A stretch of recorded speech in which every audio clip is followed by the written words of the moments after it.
पूरी दुनिया को जब अंग्रेज हमारे देश को छोड़ के गए, अंग्रेजों ने जाते जाते कहा था कि ये तो हम थे जो 100-125 साल तक भारत के ऊपर हमने राज करके भारत को एक साथ रखा। अब देखना हमारे जाने के बाद इनसे अपना देश नहीं चलने वाला, इन लोगों से भारत एक साथ नहीं रहेगा। ऐसे अंग्रेजों को भी लग रहा था, पूरी दुनिया को लग रहा था। दोस्तों आज 70 साल हो गए, भारत एक साथ भी है और खूब तेजी से तरक्की भी कर रहा है, और उसका केवल एक कारण है, हमारे देश का ये संविधान। ऐसे देश का संविधान लिखना जिसमें इतने सारे धर्म थे, इतनी सारी भाषाएं, इतनी संस्कृति, इतनी जाति, इतनी विविधता, ऐसे देश का संविधान लिखना कोई आसान काम नहीं था। बाबा साहब अंबेडकर ने पूरी दुनिया के संविधान पढ़े, सारे देशों के संविधान पढ़े, जहां से जो जो अच्छा मिला वो सारा उन्होंने इस संविधान के अंदर डाला, और इतना शानदार संविधान बाबा साहब अंबेडकर ने हम लोगों को दिया। संविधान में लिखा है बराबरी का अधिकार होगा। अभी तक यहां इतने सारे बच्चे बैठे हैं, अगर कोई बच्चा गरीब घर में पैदा होता था और कोई बच्चा अमीर घर में पैदा होता था, क्या उनको बराबर की शिक्षा मिलती थी? नहीं मिलती थी। तो क्या बराबरी का अधिकार था? नहीं था। मैं आपका मुख्यमंत्री हूं, हम सरकार चला रहे हैं। सरकार की नजरों में, मुख्यमंत्री की नजरों में, एक बच्चा अगर गरीब घर में पैदा होता है और एक बच्चा अमीर घर में पैदा होता है, मेरे लिए तो मेरे दोनों बच्चे बराबर हैं। मैं उन दोनों बच्चों के बीच में फर्क नहीं कर सकता।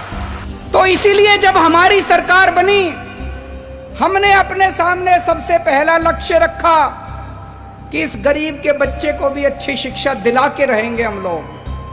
दिल्ली में जो भी बच्चा दिल्ली में पैदा होगा, चाहे वो गरीब का बच्चा हो, चाहे अमीर का बच्चा हो, सबको अच्छी शिक्षा मिलेगी, सबको एक जैसी शिक्षा मिलेगी। दोस्तों आज 5 साल के अंदर हमने वो करके दिखाया।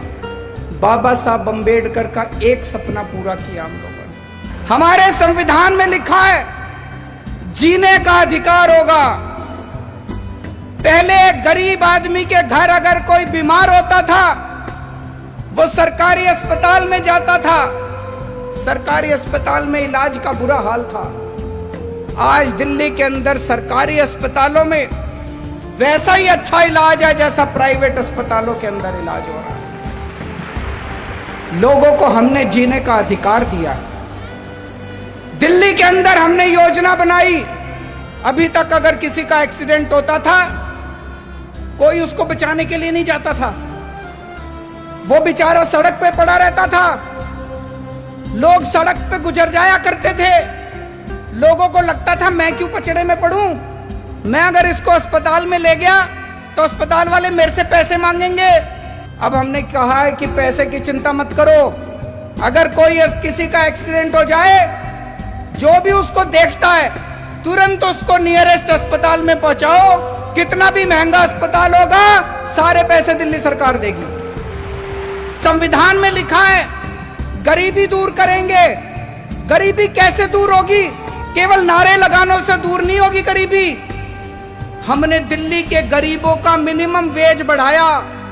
एक एक गरीब मजदूर को, एक एक गरीब कर्मचारी को हमने 15-15 हजार रुपए महीने की तनख्वाह दिलवाई।